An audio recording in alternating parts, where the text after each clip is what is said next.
سرگوشیوں کی آواز نے مجھے اپنی طرف متوجہ کر لیا تھا۔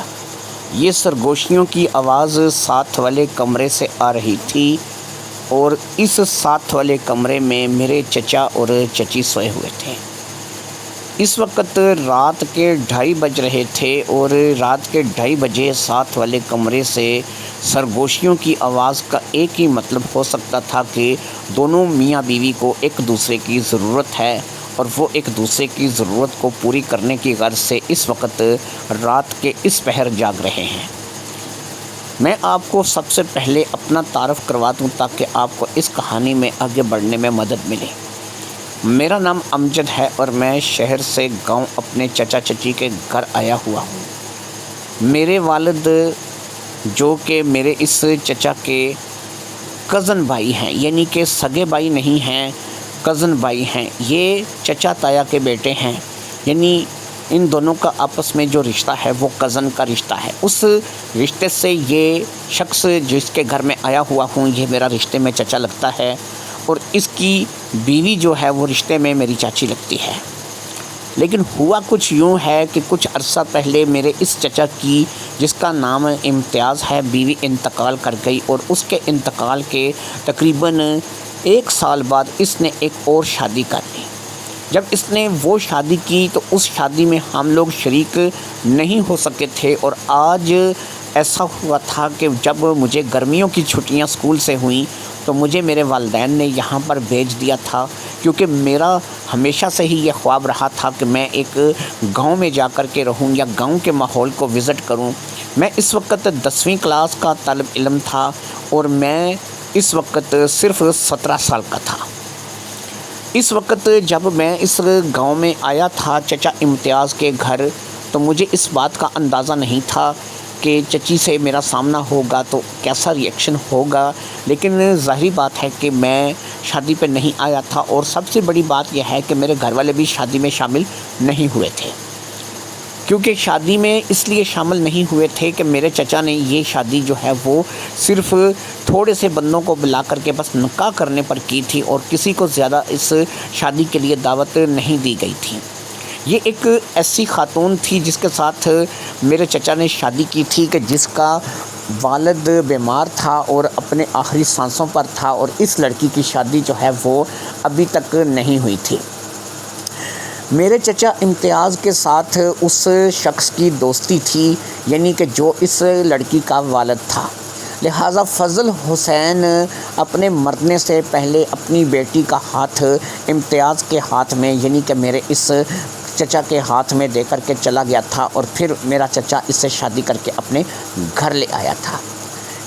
مجھے نہیں پتا تھا کہ چچی جو ہے اس کی عمر کیا ہے۔ وہ جب شادی، ظاہری بات ہے کہ چچا امتیاز اگر فضل حسین کا، یعنی کہ میری اس چچی کا جو تھا باپ اس کا دوست رہا ہے تو اس کا مطلب یہ ہوگا کہ امتیاز جو کہ میرا چچا تھا اور فضل حسین جو کہ اس لڑکی کا باپ تھا، دونوں ہم عمر یا پھر تھوڑی سی عمر کا فرق رہا ہوگا۔ اس لحاظ سے ہو سکتا ہے کہ چچی کی عمر زیادہ نہ ہو، لیکن ایسا بھی ہو سکتا ہے کہ بعض اوقات دوستی بہت زیادہ عمر کے فرق کے لوگوں میں بھی ہوتی ہے اور جو اس لڑکی کا باپ ہو وہ کوئی واقعی میں بوڑھا، بہت زیادہ بوڑھا انسان ہو اور اس نے چچا کو یہ جو اپنی بیٹی دی ہو یہ چچا کی ہم عمر لڑکی ہو، اس لیے کچھ کہا نہیں جا سکتا تھا۔ میں گاؤں جاتا، ان سے ملتا، ان کے پاس بیٹھ کر کے بات چیت کرتا، تبھی مجھے پتہ چل سکتا تھا کہ یہ کیا ہے یا کیا نہیں ہے۔ لہٰذا میں گاؤں پہنچ گیا۔ جب میں نے چچا کے گھر پہ جا کر کے دستک دی تو دروازہ ایک بالکل نوجوان لڑکی نے کھولا جو کہ زیادہ سے زیادہ 24-25 سال کی رہی ہوگی۔ میں نے سمجھا گاؤں بھر ہے، کوئی ویسے ملنے کے لیے آئی ہوگی، لیکن جب مجھے پتہ چلا کہ یہی چچی ہے اور اسی کے ساتھ چچا امتیاز کی شادی ہوئی ہے تو میں اس بات کو لے کر کے حیران ہو گیا۔ وہ چچی جس کو کسی نوجوان لڑکے کے ساتھ شادی کرنی چاہیے تھی وہ میرے چچا کے ساتھ شادی کر کے رہ رہی تھی اور چچا امتیاز نے اس کے ساتھ شادی کی تھی۔ وہ تو ایک 24-25 سال کی گاؤں کی پلی انتہائی گوری چٹی خوبصورت لڑکی تھی، جو کہ ابھی بالکل ایسا معلوم ہوتا تھا کہ ایک ایسی لڑکی ہے کہ جو کسی کو بھی اپنی طرف متوجہ کر سکتی تھی۔ جسمانی خد و خال اور شباب تھا کہ اس پر ایسا لگتا تھا کہ ٹوٹ کر آیا ہے، لیکن اس کی شادی ایک بوڑھے سے ہو گئی تھی۔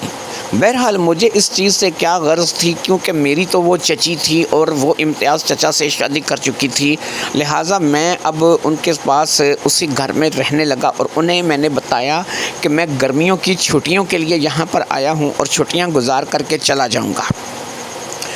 میرے ابو کیونکہ اچھے خاصے مالدار آدمی تھے، اس لیے میرے پاس اپنے خرچ کرنے کے بہت سے پیسے تھے اور مجھے کسی چیز کی کمی نہیں تھی۔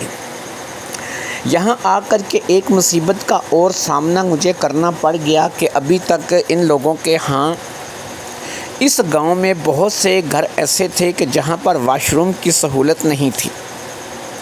یہ لوگ پیشاب کرنے کے لیے کھیتوں کا رخ کرتے تھے، صبح صبح کھیتوں میں چلے جاتے تھے، اور یہی روٹین اب مجھے بھی اپنانی تھی، کیونکہ ظاہری بات ہے کہ میں بھی یہاں اگر رہنا چاہتا تھا تو یہاں پر کھیتوں کا رخ کرنا پڑتا تھا۔ کوئی ایسے 2-4 گھر ضرور تھے کہ جنہوں نے باقاعدہ سے واش روم کو بنا رکھا تھا، لیکن وہ لوگ جو ہے وہ یہاں پر کھاتے پیتے لوگ کہلاتے تھے۔ چچا امتیاز کوئی کھاتا پیتا بندہ نہیں تھا، اس کی چھوٹی سی تھوڑی سی زمین تھی جس کو وہ اس میں کچھ نہ کچھ کاشت کر کے وہاں سے جو فصل حاصل ہوتی تھی اسے بیچ کر کے کچھ کما لیتا تھا، کچھ اسی طریقے سے جو ہے مکان اپنا تھا، تو گزارا اس کا چلتا تھا۔ اس کو گزارا کہا جا سکتا تھا، اس کو یہ نہیں کہا جا سکتا تھا کہ کوئی بہت ہی زیادہ جو ہے وہ اچھے طریقے سے یہ لوگ رہ رہے تھے۔ بس دال روٹی تھی کہ چل رہی تھی، اور وہ اتنا کما لیتا تھا کہ وہ سال بھر کے لیے اپنے دال روٹی کو چلانے کے قابل تھا۔ میں نے دیکھا اس کی عمر تقریباً 55 سال تو پکی تھی، اور اس کے سارے بال سفید ہو چکے تھے، حتیٰ کہ داڑھی اور مونچھیں بھی سفید تھیں۔ ایسے میں ظاہری بات ہے کہ میری چچی جس کا نام شبنم تھا، مجھے نہیں پتہ تھا کہ ان کے آپس کے معاملات کیسے ہوں گے، کیونکہ مجھے اس وقت تک نہ تو ان چیزوں کا کوئی تجربہ تھا اور نہ ہی میں ان چیزوں کی طرف متوجہ ہوتا تھا۔ مجھے صرف اتنا پتہ تھا کہ اگر اس چچا نے چچی سے شادی کی ہے اور وہ دونوں اپنی زندگی سے خوش ہیں، تو پھر مجھے اس میں ان کے معاملات میں دخل دینے کی ضرورت نہیں ہے۔ اس رات جب میں وہاں پر سویا ہوا تھا، سرگوشیوں کی آواز نے تقریباً رات کے 2:30 بجے مجھے اپنی طرف متوجہ کیا تھا، اور میں اپنی چارپائی سے اٹھ کر کے بیٹھ گیا تھا۔ مجھے جس کمرے میں چارپائی لگا کر کے دی گئی تھی، اس کا دروازہ نہیں تھا، صرف پردہ پڑا ہوا تھا، اور صرف پردہ پڑا ہونے کی وجہ سے ساتھ والے کمرے کی آوازیں اور سرگوشیوں میں ہی صحیح لیکن مجھے کچھ سمجھ آ رہی تھی۔ ساتھ والا کمرہ چچا اور چچی کے استعمال میں تھا۔ اس گھر میں ٹوٹل 3 کمرے تھے۔ ساتھ والا کمرہ جو ہے وہ چچا اور چچی کے استعمال میں تھا، اور چچا اور چچی کے کمرے سے جو آوازیں آ رہی تھیں وہ سرگوشیوں میں ہی صحیح لیکن مجھے تھوڑی سنائی دے رہی تھی، کیونکہ ان کے کمرے کا بھی دروازہ نہیں تھا اور ان کے کمرے کے آگے بھی پردہ ہی لگا ہوا تھا۔ پھر اس کے بعد ایک تیسرا پردہ تھا، تیسرا کمرہ تھا جو کہ اس کے ساتھ تھا، جسے مہمانوں کے آمد و رفت کے لیے سجایا گیا تھا۔ ان 3 کمروں کے آگے ایک چھتا ہوا برآمدہ تھا۔ یہ سب مکان جو ہے وہ گارڈر ٹی آرن کے چھت سے بنا ہوا مکان تھا، یعنی کہ پکا لینٹر بھی نہیں تھا۔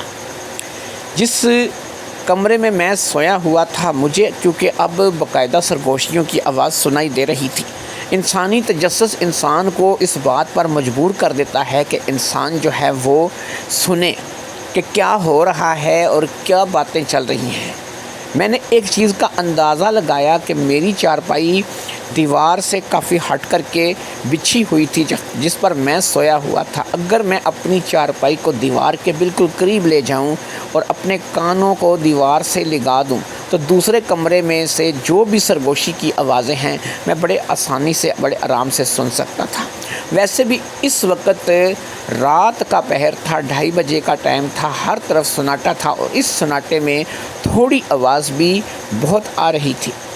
چارپائی کو گھسیٹ کر کے اگر وہاں لے کر کے جاتا یا اٹھا کر کے وہاں پر لے کر جاتا تو شاید اس کی شور سے وہ لوگ میری طرف متوجہ ہو جاتے اور ان کی یہ باتیں بند ہو جاتی، لیکن میں اب ایسا نہیں کر سکتا تھا، لہٰذا میں صرف دبے پاؤں چارپائی سے اٹھ کر کے میں وہاں پر چلا گیا جہاں پر دیوار تھی اور وہ دیوار ساتھ والے کمرے کے ساتھ جڑی ہوئی تھی، لہٰذا اگر میں اس دیوار کے ساتھ کان لگا کر کے کھڑا ہو جاؤں تو مجھے امید تھی کہ میں دوسری طرف سے آنے والی آوازوں کو بڑے صاف طور پر سن سکوں گا۔ لہٰذا تجسس سے مجبور ہو کر کے کیا چل رہا ہے، میں اس دیوار کے پاس جا کر کے کھڑا ہو گیا اور پھر کان لگا کر کے اس طرف سے آنے والی آواز کو سننے لگا۔ میں باقاعدہ سے کچھ صحیح طریقے سے سن تو نہیں پا رہا تھا، کیونکہ ظاہری بات ہے پھر بھی بیچ میں جو آڑ تھی وہ دیوار کی تھی اور وہ لوگ بات بھی سرگوشیوں میں کر رہے تھے۔ ان کی آواز اس قدر بلند نہیں تھی کہ میں اسے بڑے واضح طور پہ سن سکوں، لیکن تقریباً کوئی 10 منٹ میں وہاں پر اس دیوار کے پاس کھڑا رہا اور 10 منٹ کے بعد میں نے جو نتیجہ اخذ کیا، جو باتیں میرے پلے پڑیں، جو باتیں میرے کان میں پڑیں، ان سے میں نے یہ نتیجہ اخذ کیا کہ چاچی شبنم جو تھی وہ چچا امتیاز کے ساتھ جھگڑا کر رہی تھی اس بات کو لے کر کے کہ تم میرے ساتھ جسمانی قرابت کے قابل نہیں ہو، تم اس قدر جو ہے وہ نکارہ ہو چکے ہو، تم اس قدر جو ہے وہ بوگس ہو چکے ہو کہ تم سے کچھ بھی نہیں ہوتا اور تم نے خام خواہ میری زندگی کو عذاب بنا رکھا ہے۔ اسی بات پر ان دونوں کا آپس میں جھگڑا چل رہا تھا اور چچا امتیاز نے شاید یہ بات کہی تھی کہ وہ کچھ اپنا علاج کروا رہا ہے، وہ کسی حکیم کے پاس جا رہا ہے، اس حکیم نے کہا ہے کہ وہ اسے دوائی دے گا جس سے وہ مہینے بھر میں اچھا خاصا ہو جائے گا اور اس قابل ہو جائے گا کہ وہ چچی کو خوش رکھ سکے۔ لیکن چچی نے اسے ایک ہی بات کہی تھی کہ اس کے لیے جوانی، صحت، تندرستی ضروری ہوتی ہے، نہ کہ حکیموں کی دوائیاں، اس لیے بہتر یہی ہے کہ جب تک تم اب ٹھیک نہ ہو جاؤ مجھے تنگ نہیں کرنا، مجھے جو ہے وہ میرے حال پہ چھوڑ دو۔ ان باتوں سے سمجھ آیا تھا کہ ایک نوجوان لڑکی نے ایک بوڑھے آدمی سے شادی تو کر لی تھی جو کہ ظاہری بات ہے کہ اس سے ڈبل سے بھی زیادہ عمر کا تھا، لیکن وہ ڈبل سے زیادہ عمر کا آدمی اب اس قابل نہیں رہا تھا کہ وہ اپنی بیوی کے ساتھ قربت کے کچھ لمحات گزار سکے، اپنی بیوی کے ساتھ کچھ اپنی بات کر سکے یا کوئی ایسا اس کے ساتھ وقت گزار سکے کہ جس سے اس کی بیوی جو ہے اس سے راضی ہو جائے۔ ایسے میں ظاہری امر ہے کہ اگر چچی شبنم چچا امتیاز سے راضی نہیں تھی تو یہ دھکے سٹارٹ رشتہ تھا، یعنی ایسا رشتہ تھا کہ جس کو دھکا سٹارٹ رشتہ کہا جا سکتا ہے۔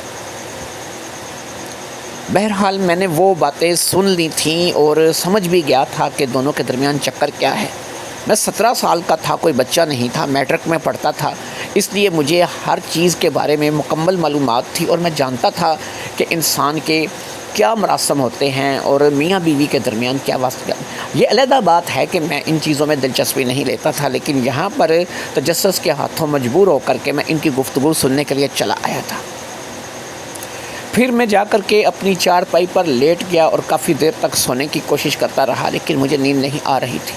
بار بار چچی شبنم کے الفاظ کہ تم ایک نکارہ آدمی ہو، میرے قابل نہیں ہو، پتہ نہیں میں کہاں پھنس گئی ہوں، یہی الفاظ تھے جو کہ میرے خود کے دماغ میں گم رہے تھے۔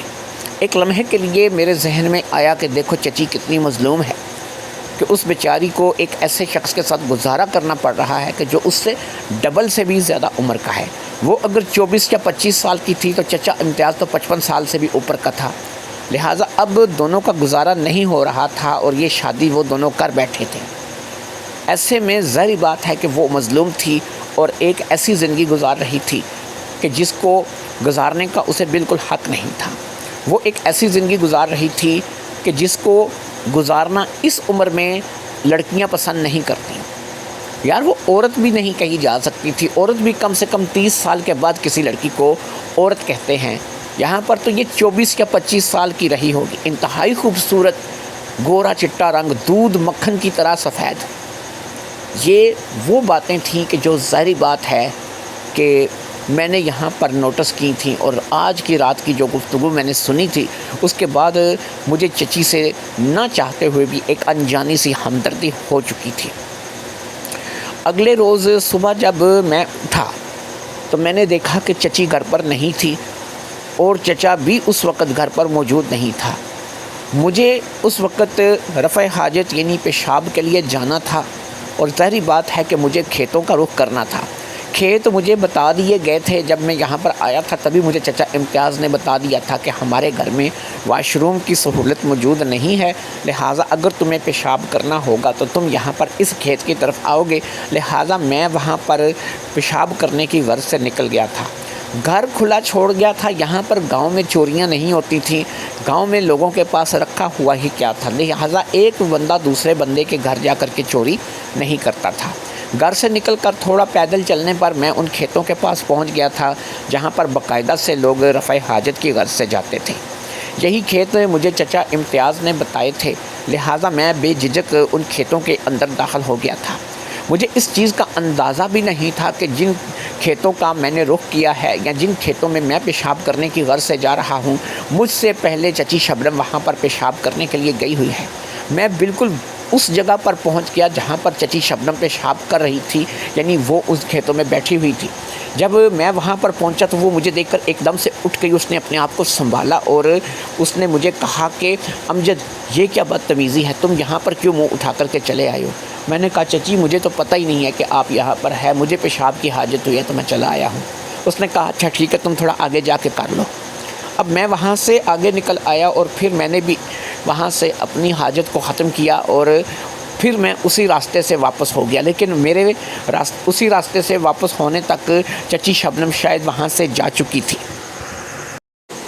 ایک جھلک ہی تھی جو کہ میں نے دیکھ لی تھی کہ جب چچی نے اپنے آپ کو سنبھالا تھا، ایک جھلک میں نے دیکھ لی تھی۔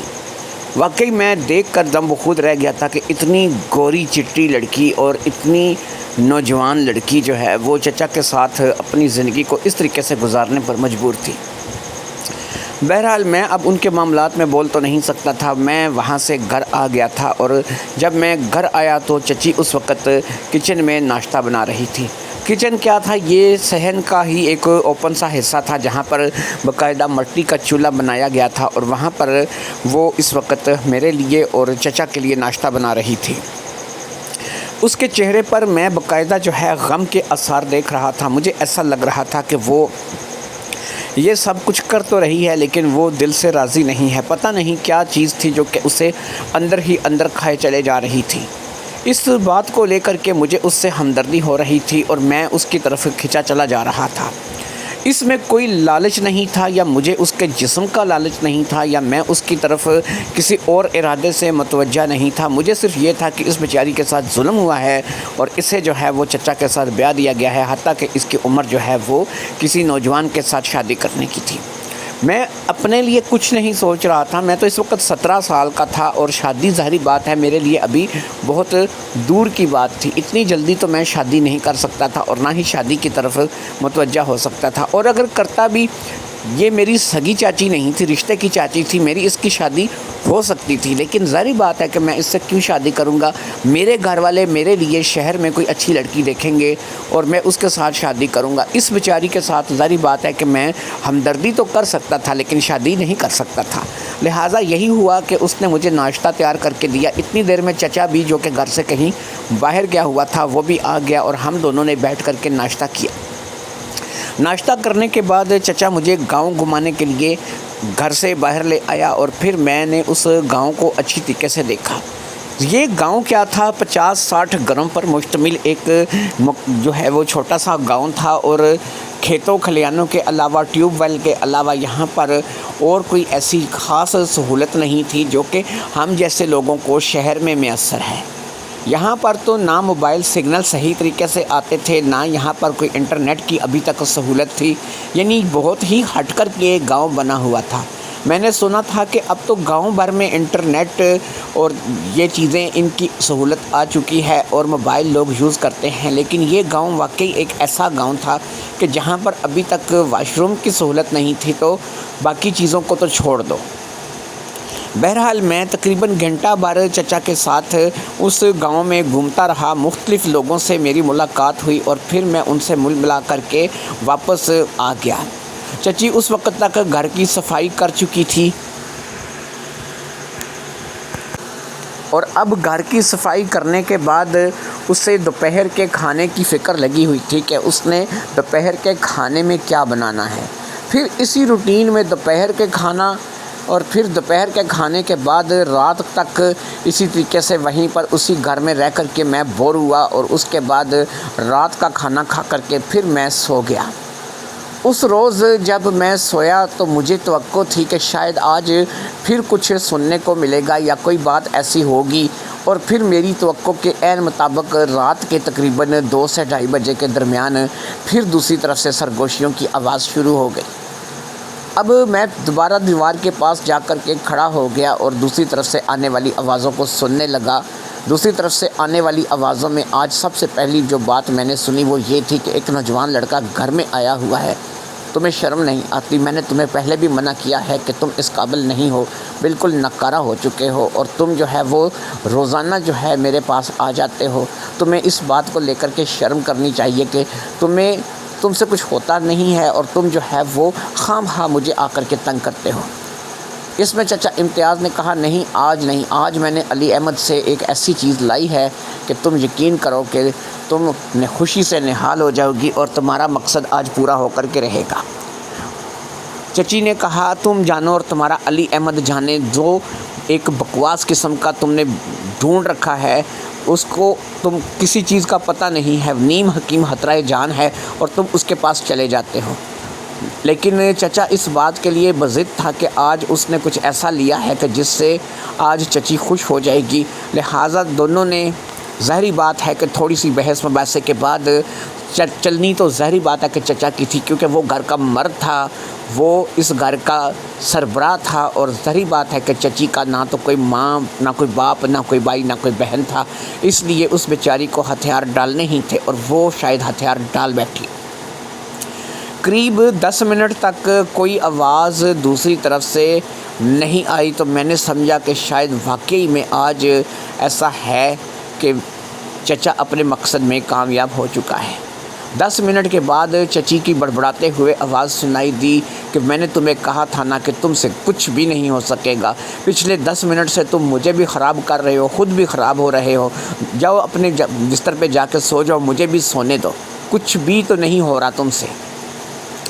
اب شاید چچا اس بات کو لے کر کے واقعی میں اب اس نے کوئی بات نہیں کی تھی، چپ چاپ شاید وہ اپنی بستر کی طرف چلا گیا تھا، اسے بھی اندازہ ہو گیا تھا کہ اس سے کچھ بھی نہیں ہو سکے گا، لہٰذا وہ وہاں سے چلا گیا تھا اور چچی اور چچا کی آوازیں آنی بند ہو گئی تھی۔ میں اپنے بستر پر آ کر کے سو گیا اور جیسے ہی میں سویا تھوڑی ہی دیر میں مجھے نیند آ گئی۔ اگلی صبح ناشتہ کرنے کے بعد چچا کہنے لگا کہ اسے شہر جانا ہوگا کیونکہ اسے 2 سے 3 دن شہر لگ جائیں گے، کچھ سامان ہے جو کہ گھر کا صرف شہر سے ہی مل سکتا ہے اور وہ شہر سے ہی لے کر کے آ سکتا ہے۔ اس نے کچھ فصل بیچی تھی جس کے پیسے اس کے پاس پڑے ہیں، لہٰذا وہ شہر جا کر کے کچھ سامان جو ہے وہ لے آئے گا، لہٰذا وہ صبح چلا جائے گا، 2 سے 3 دن اسے لگ جائیں گے اور ظاہری بات ہے کہ وہ وہاں پر ہمارے گھر رکے گا۔ اس نے مجھے کہا کہ تم اگر چلنا چاہو تو چل سکتے ہو، لیکن میں تمہیں ایسا کہوں گا نہیں، اگر میں تمہیں اپنے ساتھ لے کر کے چلا جاؤں گا تو پیچھے تمہاری چچی بالکل اکیلی رہ جائے گی اور ظاہری بات ہے کہ اسے بالکل اکیلا چھوڑ کر کے نہیں جا سکتا۔ چلو تم گھر میں موجود تو ہو، کم از کم تمہارا ہونے کا ایک آسرا تو ہے، اس لیے میں 2 سے 3 دن میں واپس آ جاؤں گا۔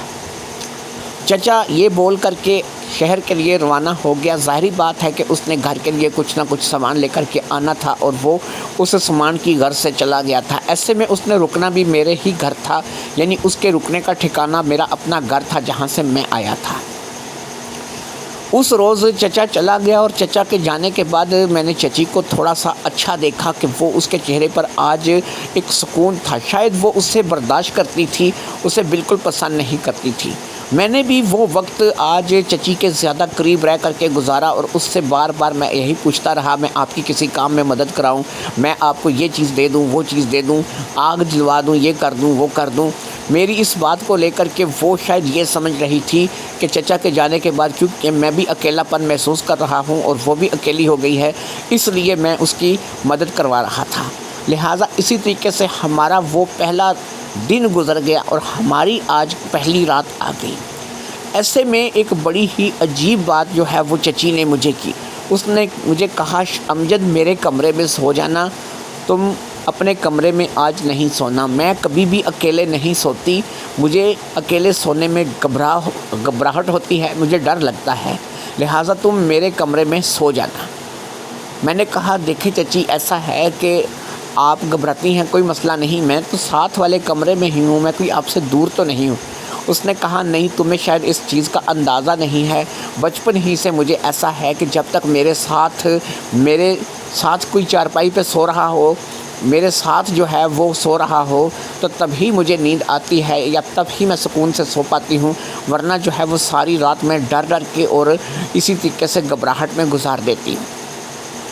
میں نے کہا، ٹھیک ہے چچی، اب ایسا کیا ہو سکتا ہے، اگر آپ کو یہ مسئلہ ہے تو میں آپ کے کمرے میں سو جاؤں گا۔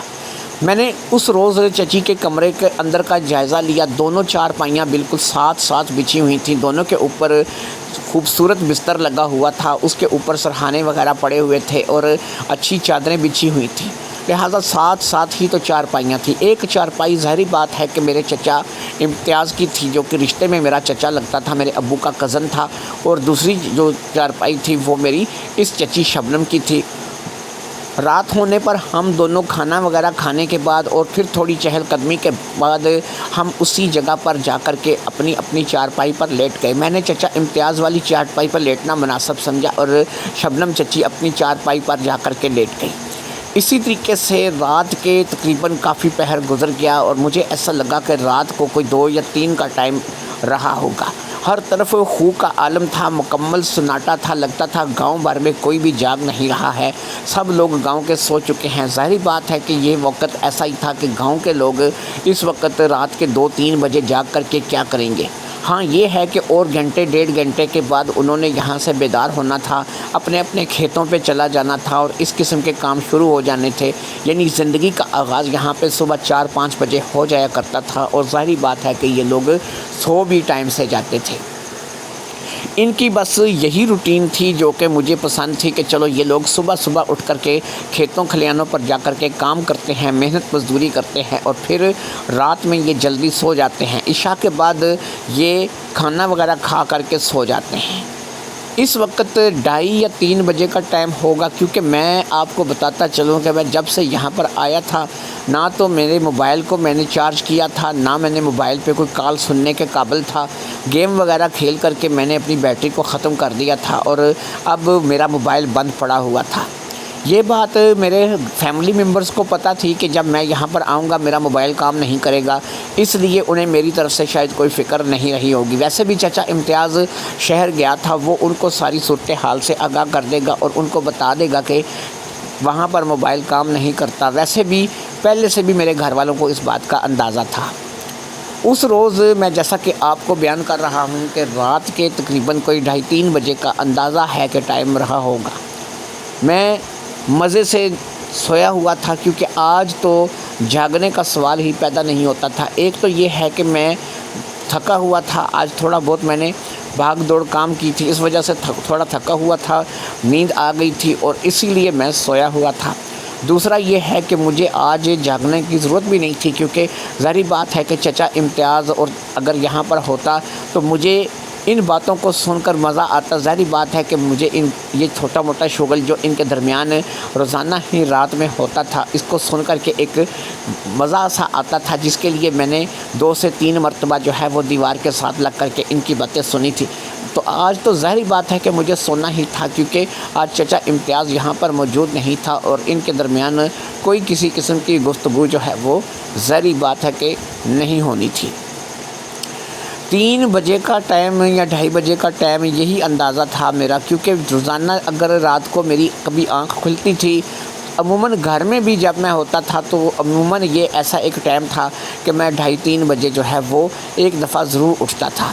لہٰذا اس وقت 2:30-3 بجے میں ابھی جو ہے وہ سویا ہوا تھا، مجھے نہ تو کسی جگہ جانا تھا اور میں اطمینان سے سو بھی رہا تھا، اور نہ ہی جو ہے میرا کوئی کسی بات کو لے کر کے اٹھنے کا ارادہ تھا۔ ایسے میں چچی نے مجھے ہاتھ پکڑ کر کے ہلایا اور مجھے اٹھنے کے لیے کہا۔ میں نیند میں تھا، لیکن ظاہری بات ہے کہ چچی کے ہلانے پر میں اٹھ کر کے بیٹھ گیا۔ میں جیسے ہی اٹھ کر کے بیٹھا تو میں نے دیکھا کہ چچی کے بال بکھرے ہوئے ہیں، اور چچی جو ہے وہ ہے تو نیند میں، لیکن اس نے مجھے کہا، امجد میرے ساتھ چلو، مجھے بہت زیادہ پیشاب کی حاجت ہو رہی ہے، اور مجھے جو ہے وہ اس وقت پیٹ میں انتہائی گڑبڑ محسوس ہو رہی ہے۔ اس وقت رات کا یہ پہر ہے، اور تمہیں پتہ ہے کہ میں کھیتوں میں اکیلے نہیں جا سکتی، میں یہاں گھر میں اکیلے ڈرتی ہوں، اکیلے سو نہیں سکتی، مجھے گھبراہٹ ہوتی ہے، ڈر لگتا ہے، تو ظاہری بات ہے میں کھیتوں کی طرف نہیں جا سکتی۔ تو کوشش ایسی ہے کہ تم میرے ساتھ چلو اور مجھے جو ہے وہ کھیتوں تک لے چلو، میں کھیتوں میں تمہیں ایک جگہ کھڑا کر کے اندر چلی جاؤں گی، اور پھر میں اپنے حاجت سے فارغ ہو کر کے واپس آ جاؤں گی۔ مجھے ظاہری بات ہے کہ اس وقت چچا نے اس کی حفاظت کے لیے ہی چھوڑا تھا، اور اسی لیے یہاں پہ چھوڑا تھا کہ چلو ایک لڑکا گھر میں رہے گا تو اس کا آسرا رہے گا۔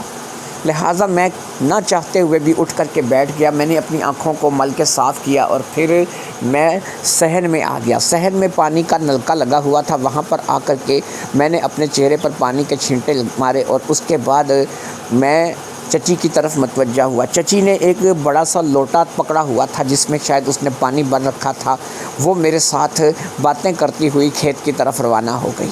ہم نے گھر کو ویسے ہی کھلا چھوڑ دیا تھا۔ میں نے آپ کو پہلے بتایا کہ یہاں پر ان لوگوں کو پرواہ نہیں ہوتی تھی، یہاں پر چوری چکاری بھی نہیں ہوتی تھی۔ چاند کی چاندنی رات تھی، اور مجھے واقعی ایسا لگ رہا تھا کہ کوئی 2:30-3 بجے کا ٹائم ہے، لیکن ایگزیکٹ ٹائم کا مجھے پتہ نہیں تھا۔ ہم دونوں تھوڑی باتیں کرتے ہوئے جو ہے وہ کھیت کی طرف بڑے چلے جا رہے تھے۔ بار بار وہ اپنے پیٹ کے اوپر ہاتھ رکھ لیتی، شاید واقعی اس کے پیٹ میں گڑبڑ تھی، اور وہ جلد از جلد ان کھیتوں تک پہنچنا چاہتی تھی کہ جن کو ہم رفع حاجت کے لیے استعمال کرتے تھے۔ پھر وہ کھیتوں میں ایک جگہ پہنچ گئی، اس نے مجھے وہاں پر رکنے کے لیے کہا، اور پھر وہ تھوڑا سا اندر ہو گئی۔ لیکن ظاہری بات ہے کیونکہ وہ ڈرتی تھی، گھبراتی تھی، اور اکیلے اندر جانے سے گھبرا رہی تھی، اس لیے اس نے کچھ زیادہ فاصلہ طے نہیں کیا۔ وہ بس اتنا ہی آگے ہوئی کہ جتنا وہ میری نگاہوں سے اوجھل ہو جائے اور میری نظر اس کے اوپر نہ پڑے۔ ایسے میں وہ اندر جا کر کے کھیتوں میں بیٹھ گئی، اور میں جو ہے وہ باہر کھڑا ہو گیا۔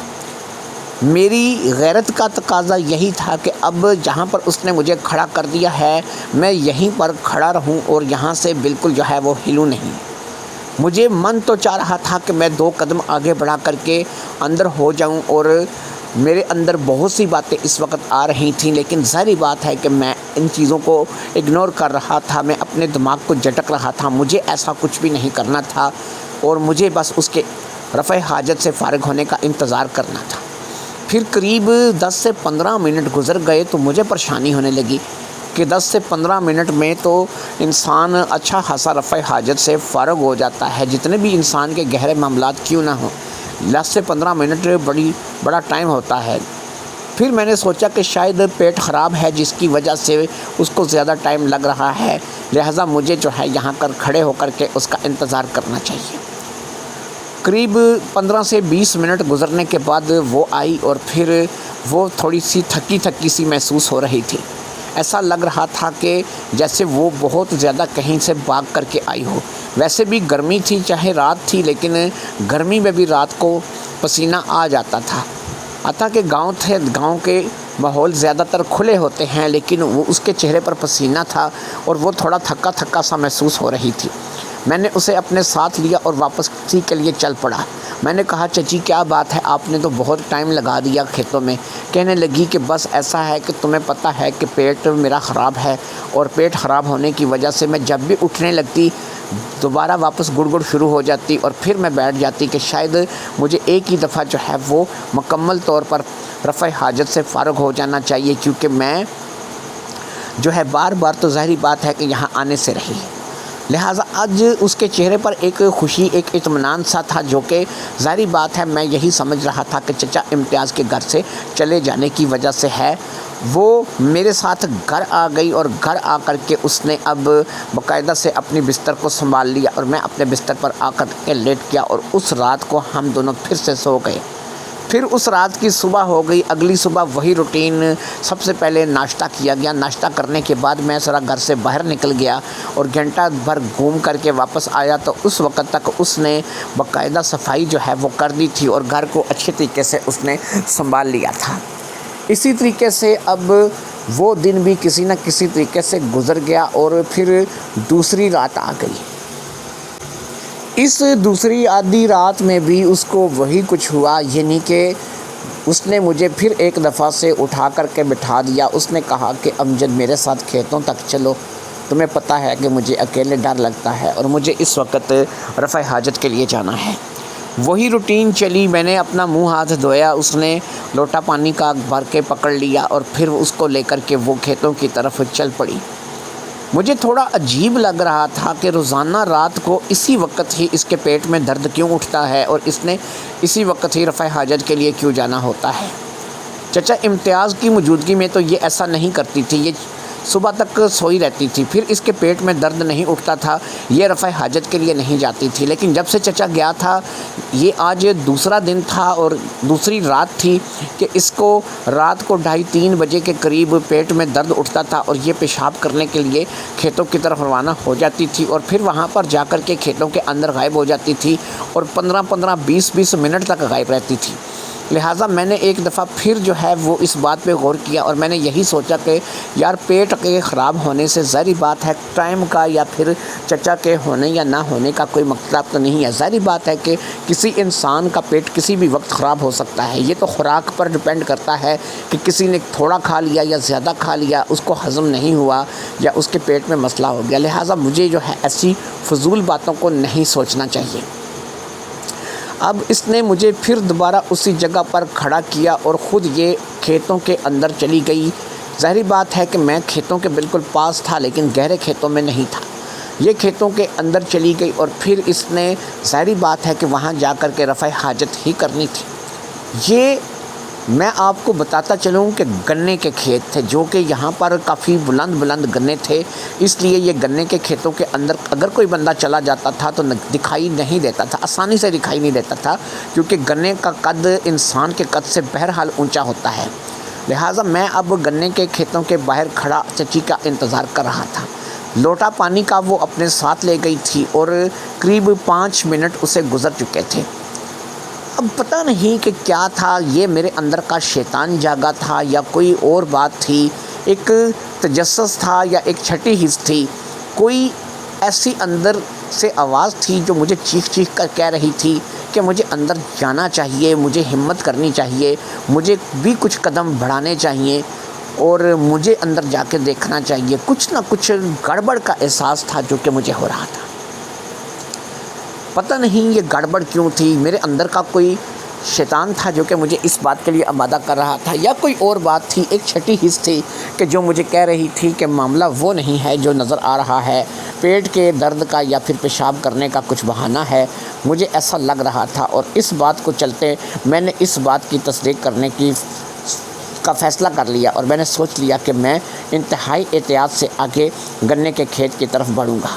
لہٰذا کیونکہ میں نے شوز پہن رکھے تھے اور میں نے جو کپڑے پہن رکھے تھے وہ بھی ماشاءاللہ سے کافی بہتر تھے اور میں بہترین طریقے سے یہاں سے گنے کے کھیت میں داخل ہو سکتا تھا۔ لہٰذا میں وہاں سے آرام سے بغیر کوئی آواز کیے کوشش میں نے یہی کی کہ میرے چلنے سے، میرے گنے کے کھیت میں داخل ہونے سے کچھ زیادہ آواز پیدا نہ ہو، تھوڑی بہت تو آواز ظاہری بات ہے کہ وہ آتی ہی رہتی تھی۔ لہٰذا میں وہاں پر گنے کے کھیت میں داخل ہو گیا اور پھر میں چلتا وہاں سے تھوڑا سا دور آ گیا۔ اب میں ایک ایسی جگہ پر پہنچا کہ جہاں پر شاید گنوں کو کاٹا گیا تھا۔ یہ ایک ایسی جگہ تھی کہ جہاں پر بیٹھ کر کے آسانی سے رفع حاجت کی جا سکتی تھی اور یہاں پر اس جگہ کو یہ کھیتوں کے بیچوں بیچ ایک جگہ تھی کہ جہاں سے شاید گنے کاٹ کر کے تھوڑی جگہ بنائی گئی تھی، شاید رفع حاجت کے لیے یا پھر ویسے یہاں پر آمد و رفت کے لیے جگہ بنائی گئی تھی۔ میں چلتا چلتا وہاں آ گیا تھا، لیکن میں نے صرف اس جگہ کو ابھی دیکھ لیا تھا، یہاں سے باہر نہیں نکلا تھا۔ چچی سے میرا ابھی تک سامنا نہیں ہوا تھا، لیکن مجھے امید تھی کہ اسی جگہ پہ جہاں پہ یہ جگہ خالی ہے بیچ میں، یہیں پر کہیں چچی جو ہے وہ رفع حاجت کی غرض سے بیٹھی ہوگی۔ میرے من میں کوئی ایسی چیز نہیں تھی کہ میں کچھ اور کرنا چاہتا تھا یا میرے من کے اندر کوئی اور چیز آ رہی تھی۔ میں صرف اتنا تھا کہ ایک جھلک دیکھ کر کے وہاں سے واپس آ جاؤں گا کہ وہ واقعی رفع حاجت کی غرض سے وہاں پر بیٹھی ہوئی ہے یا پھر کوئی گیم ہے جو کہ میرے ساتھ کھیلی جا رہی ہے۔ لیکن جب میں وہاں اس جگہ پر پہنچا کہ جو کھیتوں کے بیچوں بیچ ایک خالی جگہ تھی، ابھی میں وہاں سے باہر نہیں نکلا تھا، میں گنے کے کھیتوں کے پیچھے، گنے کے پیچھے ہی چھپا ہوا تھا کہ میں نے ایک شخص کو دیکھا جو کہ ایک نوجوان آدمی تھا، زیادہ سے زیادہ 30-32 سال کی عمر کا رہا ہوگا، رنگ سانولا تھا اور بڑی بڑی مونچھیں تھیں، قد کاٹھی اس کی اچھی خاصی تھی، صحت مند لگتا تھا۔ وہ چچی کے ساتھ وہاں پر کھڑا تھا جہاں پر بیچ میں سے کھیت خالی تھا۔ وہ چچی کے ساتھ وہاں پر کھڑا تھا اور ان دونوں کے درمیان کچھ ایسے معاملات چل رہے تھے کہ جو ظاہری بات ہے کہ صرف اور صرف میں چچا امتیاز اور چچی شبنم کے لیے تو سوچ سکتا تھا، چچی شبنم کے کسی اور کے ساتھ نہیں سوچ سکتا تھا۔ چچی شبنم اور وہ دونوں اس وقت جس حالت میں تھے وہ حالت دیکھنے لائق نہیں تھی۔ میں وہیں سے واپس پلٹ گیا اور بہت ہی آرام سے چلتا چلتا واپس وہاں پر آ گیا جہاں پر میں کھڑا تھا، جہاں پر مجھے چچی شبنم کھڑی کر کے گئی تھی۔ یعنی اب مجھے پیٹ درد کا راز پتہ چل چکا تھا، اب مجھے یہ بات پتہ چل چکی تھی کہ چچی شبنم آدھی رات کو پیٹ درد کا بہانہ کر کے کہاں آتی ہے، کیوں آتی ہے اور کیا معاملات ہیں۔ تقریباً 10 منٹ مزید انتظار کرنے کے بعد چچی شبنم انہی کھیتوں سے باہر نکلی۔ اس وقت بھی اس کے چہرے پر انتہائی پسینہ تھا اور چہرے پر خوشی بھی تھی، پسینے کے ساتھ ساتھ خوشی، ایک سکون، ایک اطمینان بھی تھا۔ میں نے اس کے ساتھ کوئی بات کرنا مناسب نہ سمجھی۔ اس نے وہی پانی والا لوٹا پکڑ رکھا تھا جسے شاید اب وہ استعمال کر چکی تھی، اور پھر ہم لوگ جو ہے وہ آہستہ آہستہ گھر کی طرف روانہ ہو گئے۔ کل جب ہم گھر کی طرف جا رہے تھے تو ہم کچھ نہ کچھ بات کر رہے تھے، لیکن آج میں اس کے ساتھ کچھ بھی بات نہیں کر رہا تھا۔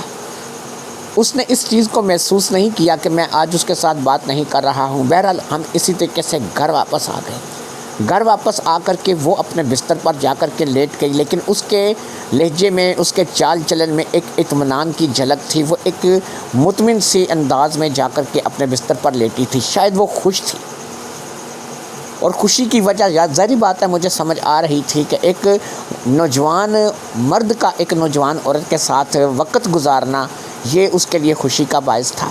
اگرچہ یہ ایک ایسا کام تھا کہ جسے گناہ کے زمرے میں کہا جاتا ہے، لیکن ظاہری بات ہے کہ اس وقت وہ جس مصیبت میں پھنس چکی تھی اس کے لیے ظاہری بات ہے کہ اب گناہ اور ثواب سے زیادہ اپنی جسمانی بھوک کی ضرورت جو تھی اس کو زیادہ جو ہے وہ طلب تھی، لہٰذا میں نے اس سے کوئی بات نہیں کی تھی اور آ کر کے لیٹ گیا تھا۔ لیکن ظاہری بات ہے کہ میں بات کیے بغیر رہ بھی نہیں سکتا تھا۔ میرے من کے اندر یہی بات چل رہی تھی کہ آخر اس سے پوچھوں تو صحیح۔ وجہ تو میں جانتا تھا کہ وہ اس کام کی طرف کیوں متوجہ ہوئی ہے، لیکن آخر اس سے پوچھوں تو صحیح کہ اسے ایسی کیا پڑی تھی کہ وہ چچا امتیاز سے شادی ہی نہ کرتی، کم از کم وہ ایسے گناہ کی زندگی سے تو بچ جاتی۔ لہٰذا اب میں نے اس کی طرف رخ کیا۔ ابھی تک وہ سوئی نہیں تھی۔ میں نے اس سے کہا، چچی میں آپ سے ایک بات کرنا چاہتا ہوں۔ اس نے کہا، پوچھو، کیا پوچھنا ہے؟ میں نے کہا، چچی مجھے ایک بات بتائیں، اگر آپ نے ایسی گناہ کی زندگی ہی گزارنی تھی اور ایسی گناہ کی زندگی کو گزار کر ہی خوش ہونا تھا تو آپ کو چاہیے تھا کہ آپ چچا امتیاز سے شادی ہی نہ کرتی، صاف صاف انکار کر دیتی۔ اب وہ اٹھ کر بیٹھ گئی۔ اس نے کہا، کیا مطلب، تم کہنا کیا چاہتے ہو؟ میں نے کہا، چچی میں نے آپ کو کھیتوں کے اندر جو ہے وہ ایک اجنبی مرد کے ساتھ دیکھ لیا ہے اور مجھے پتہ ہے کہ آپ کیا کر کے آئی ہیں۔ کل آپ گئی تھی تو مجھے اس چیز کا اندازہ نہیں تھا، لیکن آج میں نے باقاعدہ آپ کو ایک شخص کے ساتھ دیکھ لیا ہے اور آپ اس کے ساتھ کھیتوں میں جو ہے جو کر رہی تھی، جیسا کہ آپ کے درمیان چل رہا تھا وہ بھی میں نے دیکھ لیا ہے۔ اب مجھے کہنے لگی کہ خدا کا واسطہ ہے یہ باتیں اپنے چچا کے سامنے مت کرنا اور نہ ہی یہ بات چچا کو بتانا ہے۔ اگر یہ بات چچا کو بتائی تو وہ تو مجھے جان سے مار دے گا. تمہیں نہیں پتہ، تم جب سے آئے ہو اس نے مجھ پر ہاتھ اٹھانا کم کیا ہوا ہے، یا وہ مجھ پر ہاتھ نہیں اٹھاتا، نہیں تو روزانہ کی بنیاد پر وہ مجھے اچھا خاصا کبھی کبھی پیٹ دیتا ہے، مجھ پر ہاتھ اٹھاتا ہے. تمہیں اس بات کا اندازہ بھی نہیں ہے. میں نے کہا چچی پھر مجھے بتاؤ کہ تم کہتی ہو کہ میں چچا کو یہ باتیں نہ بتاؤں، لیکن تم جو ہے وہاں کھیت میں جا کر کے یہ 2 دن ہو گئے ہیں، کیا تم نے ڈرامہ رچا رکھا ہے؟ تمہیں کم از کم ایسا نہیں کرنا چاہیے. تم ایک شادی شدہ عورت ہو، اگر تمہیں چچا پسند نہیں تھا، تم اس سے شادی نہیں کر سکتی تھی، تو تم شادی کے وقت ہی انکار کر دیتی یا نہ کرتی. اس نے کہا کہ میرا باپ مر رہا تھا، کوئی ایسا نہیں تھا جو کہ میرا رشتہ دار تھا، نہ کوئی ایسا تھا کہ جو اس وقت مجھے سنبھالتا. لہٰذا ایسا ہے کہ اس وقت اس نے مرنے سے پہلے میرا ہاتھ اس کے ہاتھ میں دے دیا اور میری شادی اس کے ساتھ کروا دی. میں جب سے اس کے ساتھ شادی کر کے آئی ہوں، ایک دن میں نے سکھ کا نہیں دیکھا ہے. جب سے تم آئے ہو اس نے مجھ پہ ہاتھ اٹھانا بند کر دیا ہے، شاید یہ دکھانے کے لیے کہ یہ مجھ پر ہاتھ نہیں اٹھاتا. لیکن تم نہیں تھے تو روزانہ کی بنیاد پر یہ مجھے کم از کم 2-4 تھپڑ تو لازمی رسید کرتا تھا، میری غلطیاں نکالتا تھا. لہٰذا اب ایسا ہے کہ مجھے ظاہری بات ہے کہ اپنی زندگی جینے کا حق ہے. تمہارا چچا ظاہری بات ہے کہ جو سلوک میرے ساتھ کرتا ہے، تمہیں شاید اس بات کا اندازہ نہیں ہے. تمہیں ابھی آئے ہوئے چند دن ہوئے ہیں. اس انسان کے پاس کچھ بھی نہیں ہے، یہ ایک ناکارہ انسان ہے اور کبھی بھی یہ مجھے خوش نہیں رکھ سکتا. ایسے میں ظاہری بات ہے کہ میں نوجوان ہوں، خوبصورت ہوں، تمہارے سامنے کس چیز کی کمی ہے. لہٰذا ایسے میں اب کس کی طرف متوجہ تو ہوں گی، کسی کی طرف تو جاؤں گی. میری عمر ہے. تو میں نے کہا کہ تم ایسا کرو کہ چچا سے طلاق لے کر کے کسی اور سے شادی کر لو، اس کو بولو کہ تمہیں طلاق دے دے، تم جو ہے اس سے طلاق. اس نے کہا کہ یہ اس قدر آسان نہیں ہے، یہ کوئی شہر نہیں ہے، یہ ایک گاؤں ہے. سب سے پہلے یہ ہے کہ جب میں اس سے طلاق لے کر کے کسی سے شادی کرنے کے لیے کہوں گی تو یہاں پر گاؤں بھر کے لوگ میرے خلاف ہو جائیں گے. وہ کہیں گے کہ تم نے اپنے شوہر کو چھوڑا ہے. پھر یہاں سے کوئی بھی شخص میرے ساتھ شادی کرنے کی حامی نہیں بھرے گا. یہ لوگ ایسے ہی ہیں، گاؤں کے اپنے رسم و رواج ہوتے ہیں کہ جس عورت نے منہ چڑھ کر اپنے شوہر سے طلاق لی، اس شوہر کے پیچھے پڑ جاتے ہیں. اس شوہر کو پتہ نہیں کیا کیا کہتے ہیں اور اس کے پیچھے کون کون سی باتیں کرتے ہیں. اس لیے یہ ممکن نہیں. تمہیں یہ آسان لگتا ہے لیکن یہ آسان نہیں ہے. اب میں نے کہا کہ اچھا چلو ٹھیک ہے، آپ کی بات درست ہے. تو پھر یہی شخص جس کے ساتھ آپ اپنا ٹائم سپینڈ کر رہی تھی، اسی شخص کے ساتھ آپ شادی کر لیں، چچا سے طلاق لیں، اس سے شادی کر لیں. اس نے کہا کہ وہ شخص اس گاؤں کا نہیں ہے، وہ اس گاؤں میں بس کبھی کبھار آتا ہے، اور جب بھی وہ آتا ہے میری اس کی ملاقات کبھی کبھار ہی ہوتی ہے. وہ کئی بار مجھے اس بات کے لیے آمادہ کر چکا ہے کہ وہ مجھے بھگا کر کے لے جائے گا، میرے ساتھ چلا جائے گا، میں اس کے ساتھ جو ہے وہ چلی چلوں. لیکن ظاہری بات ہے کہ میں نکاح کے بندھن میں بندھی ہوئی ہوں.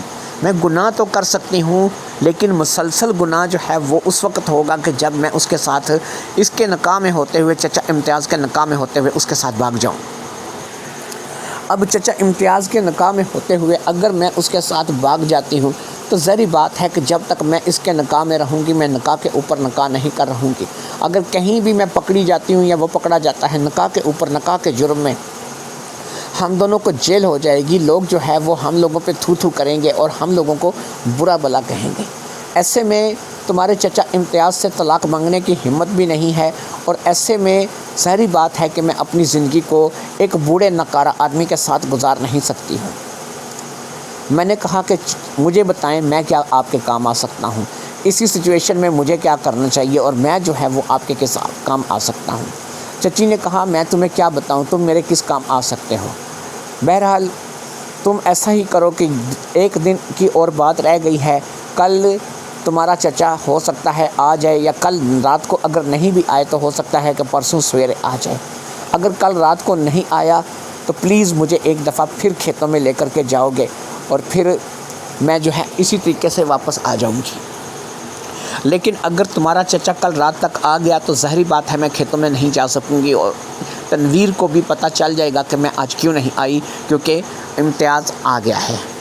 لہٰذا اب ایسا ہے کہ تم بس اتنا کام کرو کہ تم یہ باتیں اپنے چچا کو مت بتانا، ورنہ میری زندگی عذاب بن جائے گی اور پتہ نہیں میرے لیے کیا کیا مصیبت کھڑی ہو جائے گی۔ تم تو چند روز رہ کر کے یہاں پر چلے جاؤ گے، لیکن اس کے بعد پتہ نہیں میرے لیے کیا کیا معاملات ہو جائیں گے اور میں جو ہے وہ کس طریقے سے جو ہے وہ اپنی زندگی کو بسر کروں گی۔ اب میرے من میں ایک بات آئی، یار یہ اچھی خاصی گوری چٹی لڑکی ہے اور گاؤں کی رہنے والی ہے، زیادہ پڑھی لکھی بھی نہیں ہے، ایویں ہی چچا نکارا اس کو ٹکر گیا ہے اور یہ تنویر کے چکر میں پھنس گئی ہے۔ سگی چچی بھی نہیں لگتی کہ میری اس کے ساتھ شادی نہ ہو سکے، تو یہ اگر تنویر کے ساتھ اپنا وقت گزار سکتی ہے، اپنا آپ تنویر کے حوالے کر سکتی ہے، تو یہ میرے ساتھ اپنا وقت کیوں نہیں گزار سکتی؟ میں اسے کیوں نہ اپنے ہاتھوں پہ ڈال لوں؟ اگرچہ میں 17 سال کا تھا اور میں نے پہلے کبھی ان باتوں کے بارے میں سوچا نہیں تھا، لیکن ظاہری بات ہے کہ ایسی باتیں سن کر، ایسی کہانی سن کر کے کس کا دل نہیں چاہتا کہ وہ اپنا ہاتھ جو ہے وہ اس کی طرف بڑھائے۔ لہٰذا میں نے اس مظلوم چچی کی طرف بڑھنے کا فیصلہ کر لیا تھا۔ میں نے اسے کہا کہ دیکھو چچی، تمہاری بات درست ہے، میں چچا کو کوئی بھی بات نہیں بتاؤں گا، تمہارے اور تنویر کے معاملات کے بارے میں خاموش رہوں گا، لیکن ایک بات میں تمہیں کہوں گا اور وہ بات یہ ہے کہ تم خاموشی اختیار کر جاؤ۔ کل سے تم نے تنویر کی طرف نہیں جانا ہے اور میں کل سے تمہیں لے کر کے نہیں جاؤں گا۔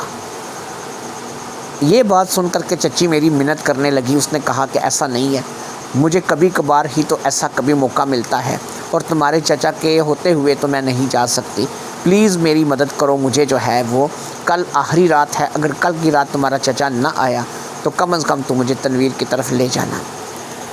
میں نے اسے کہا کہ نہیں چچی، میری طرف سے صاف ہے کہ اگر تم چاہتی ہو کہ میں چچا کو یہ باتیں نہ بتاؤں اور چچا جو ہے وہ ان باتوں سے انجان رہے، تو میں تمہیں تنویر کی طرف لے کر کے نہیں جاؤں گا۔ وہ بیچاری مایوس سی ہو گئی۔ میں نے دیکھا اس کا منہ لٹک گیا ہے، اس کے چہرے پر ایک غم کے سے اثار آ گئے ہیں۔ میں اپنی جگہ سے اٹھا، اپنی چارپائی سے اٹھا، میں نے جا کر کے اس کے سر پر ہاتھ پھیرا اور پھر میں نے اس کے سر پر سے ہاتھ پھیرتے ہوئے اس کے چہرے پر لے آیا۔ میں نے کہا چچی تم فکر مت کرو، تم یقین کرو کہ تم اگر کل نہیں جاؤ گی تو تمہیں کوئی کسی قسم کا نقصان نہیں ہوگا، تم کل فائدے میں ہی رہو گی۔ اب چچی نے کہا کہ کیسا فائدہ؟ میں نے کہا چچی تنویر ایک اچھا لڑکا ہے، میں نے اسے ایک نظر دیکھا ہے، وہ ایک صحت مند لڑکا ہے، لیکن بہرحال وہ کیا ہے کیا نہیں ہے مجھے اس کی اصلیت کا علم نہیں ہے۔ تم اس کے ساتھ ٹائم سپینڈ کرتی ہو، تمہیں اچھا لگتا ہے کیونکہ تم بھی ایک جوان لڑکی ہو اور وہ بھی ایک جوان لڑکا ہے، لیکن یقین کرو کہ میں اس سے کئی گنا زیادہ بہتر ثابت ہوں گا۔ اب چچی شبنم کہنے لگی کیا مطلب؟ میں نے کہا چچی تم اس قدر بچی تو نہیں ہو کہ میرا مطلب نہ سمجھ سکو، تمہیں سمجھ تو آ گئی ہوگی۔ اس نے کہا کہ اس کا مطلب ہے کہ تم؟ میں نے کہا ہاں میں۔ تمہارا راز بھی رہے گا، چچا کو بھی کچھ پتہ نہیں لگے گا اور پھر تمہیں تنویر کے پاس کھیتوں میں بھی آدھی رات کو اٹھ کر کے نہیں جانا پڑے گا۔ کہنے لگی سوچ لو یہ کام بڑا رسکی ہے، اگر تھوڑا سا بھی شک ہو گیا تو بہت معاملات خراب ہو جائیں گے۔ میں نے کہا شک تو ظاہری بات ہے کہ تم اگر باہر جاتی ہو تو کبھی باہر بھی پڑ سکتا ہے اور وہ زیادہ رسکی کام ہے کیونکہ تم آدھی رات کو پیٹ درد کا یا پھر رفع حاجت کا بہانہ بنا کر کے باہر چلی جاتی ہو۔ یہ تو جو بھی ہے گھر کے اندر ہے اور گھر کے اندر ظاہری بات ہے کہ کسی کو بھی کچھ بھی علم نہیں ہوگا۔ اس نے کہا چلو ٹھیک ہے جیسا تم کہو، مجھے تو غرض اپنے سکون سے ہے۔ اب میں نے کہا ٹھیک ہے اس وقت تو سو جاؤ کیونکہ مجھے بھی نیند آ رہی ہے اور تم بھی سو جاؤ، لیکن میں وعدہ کرتا ہوں کہ کل میں انشاءاللہ تمہیں جو ہے وہ ایک ایسے جہاں کی سیر کراؤں گا کہ تم خوش ہو جاؤ گی۔ ہم دونوں پھر سونے کے لیے لیٹ گئے اور پھر تھوڑی ہی دیر میں سو گئے۔ اگلے روز وہ اٹھی، پھر اس نے میرے لیے ناشتہ تیار کیا۔ اب اس کے چہرے پر میرے لیے ایک خوشی تھی، ایک جھلک تھی۔ وہ مجھے دیکھ رہی تھی کہ میں ایک 17 سال کا جوان لڑکا ہوں، صحت مند ہوں، خوبصورت گورا چٹا ہوں۔ وہ شاید آج کی رات کے لیے اپنے آپ کو ذہنی طور پر تیار کر رہی تھی۔ اس کے ذہن میں ایک ہی بات چل رہی تھی کہ آج کی رات اس نے اپنے آپ کو جو ہے وہ میرے سپرد کرنا ہے، اور میں من ہی من خوش تھا کہ چلو جہاں پر جتنے روز بھی رہوں گا چلو اس چیز کا فائدہ اٹھاتا رہوں گا۔ چچا تو زیادہ تر گاؤں کے باہر نکل جاتا ہے اور کئی بار ایسا ہوتا ہے کہ میں چچی کے ساتھ گھر میں اکیلا ہوتا ہوں۔ ایسے میں میرے پاس پورا موقع ہوا کرے گا چچی سے فائدہ حاصل کرنے کا، اور پھر جو ہے وہ ہم اسی طریقے سے اس وقت تک تو کم از کم ہمارا سسٹم چل سکتا ہے کہ جس وقت تک ظاہری بات ہے کہ میں اس گاؤں میں رہ رہا ہوں۔ لہٰذا آج چچی بھی خوش تھی اور میں بھی اس بات کو لے کر کے نہال تھا، اور میرے من میں لڈو پھوٹ رہے تھے کہ آج ایک 24-25 سال کی نوجوان لڑکی جو کہ ایک بہت ہی خوبصورت جاذب نظر سڈول جسم کی مالک ہے، آج اس پہ ہاتھ صاف کرنے کا موقع ملے گا۔ میں نے اپنی زندگی میں کبھی ایسا کام کیا نہیں تھا، نہ ہی میں نے کبھی پہلے ایسا کوئی ارادہ کسی کے بارے میں کیا تھا، لیکن ظاہری بات ہے کہ یہ ساری صورتحال ہی کچھ ایسی تھی کہ بہتی گنگا سے ہاتھ دھونا یا پھر ایسے موقع سے فائدہ نہ اٹھانا جو ہے پھر یہ ایسا تو ہو نہیں سکتا تھا۔ لیکن اس وقت میری امیدوں پر اوس پھر گئی کہ جب مغرب کے قریب چچا امتیاز گھر آ گیا۔ چچا امتیاز مغرب کے قریب گھر آ گیا تھا اور پھر اس کے آنے سے میری امیدوں پر اوس پھر گئی تھی۔ یہی بات میں نے چچی میں بھی نوٹ کی تھی۔ ظاہری بات ہے کہ چچی بھی جو ہے وہ اس بات کو لے کر کے پریشان ہو گئی تھی۔ اب کچھ بھی نہیں ہو سکتا تھا، نہ تو چچی جو ہے وہ میرے ساتھ واسطہ رکھ سکتی تھی اور نہ ہی میں چچی کے ساتھ واسطہ رکھ سکتا تھا۔ البتہ ایک اطمینان تھا کہ میرے اور چچی کے درمیان گفتگو ہو چکی تھی اور بات چیت طے ہو چکی تھی، لہٰذا میں اب چچی کو کبھی بھی جو ہے وہ اپنی طرف متوجہ کر سکتا تھا۔ لہٰذا اس بات کا مجھے اطمینان تھا، اور اس اطمینان کے چلتے میں نے چچی کو باقاعدہ ایک جگہ اکیلے پا کر کے، جب چچا امتیاز پاس نہیں تھا، میں نے کہہ دیا کوئی مسئلہ نہیں ہے، اگر ہمارے معاملات میں گڑبڑ ہو گئی ہے اور ہم لوگوں کو وہ رات جو کہ ہم نے سوچ رکھی تھی میسر نہیں آئی تو کوئی نہیں۔ چچا اکثر کام سے گھر سے گاؤں سے باہر چلا جاتا ہے یا گاؤں میں کہیں چلا جاتا ہے، گھنٹہ ڈیڑھ گھنٹہ وہ گھر نہیں آتا، تو ایسے میں ہم لوگ جو ہے وہ پھر بھی موقع کا فائدہ اٹھا سکتے ہیں۔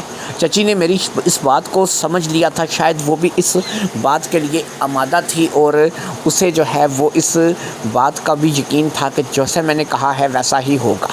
اب چچی ظاہری بات ہے کہ ذہنی طور پر اپنے آپ کو میرے سپرد کرنے کے لیے تیار ہو چکی تھی۔ چچا امتیاز آ گیا تھا، لیکن چچا امتیاز تھوڑا پریشان سا دکھائی دے رہا تھا۔ لہٰذا میں نے اس سے پوچھا کہ بھئی تمہاری پریشانی کی وجہ کیا ہے؟ اس نے کہا کہ بیٹا ایسا ہے کہ تمہارے گھر والوں نے بتانے سے منع کیا تھا کہ تم جو ہے وہ اسے بتانا نہیں، وہ ایسے ہی پریشان ہو جائے گا، لیکن اب بات ایسی ہے کہ میرا من نہیں چاہ رہا کہ میں تمہیں بتاؤں نہیں، لہٰذا مجھے تمہیں بتانا ہی پڑے گا۔ تمہاری امی کی طبیعت بہت زیادہ خراب ہے اور انہیں ہاسپٹل داخل کرایا گیا ہے، شاید ان کو کوئی ہارٹ کا مسئلہ آیا ہے جس کی وجہ سے ان کے دل کا کچھ پرابلم ہے اور انہیں اس مقصد کے لیے ہاسپٹل داخل کرایا گیا ہے، تو اس لیے تمہارے گھر والوں نے تو یہی کہا تھا کہ وہ چھٹیاں گزارنے گاؤں گیا ہوا ہے، اسے اطمینان سے چھٹیاں گزارنے دو اور اسے کچھ بھی اس بارے میں نہ بتاؤ۔ میں امی سے بے حد محبت کرتا تھا، میری ماں میرے لیے بہت کچھ تھی، اس لیے جب میں نے چچا امتیاز کے منہ سے یہ بات سنی تو میں ہاتھ پاؤں چھوڑ بیٹھا۔ ظاہری بات ہے کہ مجھے میری ماں سے زیادہ عزیز کوئی نہیں تھا۔ میں نے کہا چچا یہ تو بات آپ کو مجھے آتے ساتھ بتانی چاہیے تھی، لہٰذا اب مجھے بتائیں کہ میری ماں کی طبیعت کیسی ہے؟ اس نے کہا کہ نہیں، اس وقت تک تو جب تک میں آیا تھا وہ ہاسپٹل داخل تھی اور ابھی تک اسے گھر نہیں لے کر کے آئے تھے۔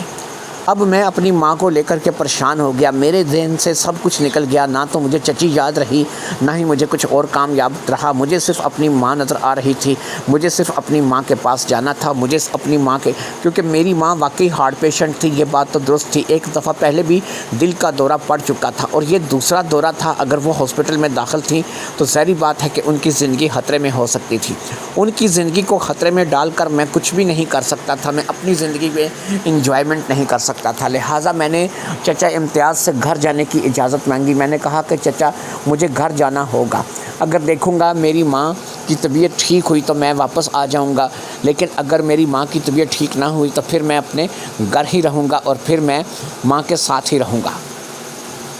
چچا نے کہا ٹھیک ہے، تم ایسا کرو کہ اگر گھر جانا چاہتے ہو تو کل سویرے کی گاڑی سے چلے جاؤ۔ وہ رات میں نے پلسیٹے بدل کر کے اپنی والدہ کو یاد کرتے ہوئے گزاری اور آدھی رات کا ڈرامہ بھی ظاہری بات ہے کہ اس رات بھی لگا۔ امتیاز چچا اور شبنم کے درمیان کی بحث اس رات بھی جاری تھی، لیکن اس بار میں نے یہ بحث سننے کے لیے اپنے آپ کو نہیں اٹھایا۔ میں اپنے بستر پر پڑا اپنی والدہ کو یاد کر رہا تھا اور پھر اسی طریقے سے میں سو گیا۔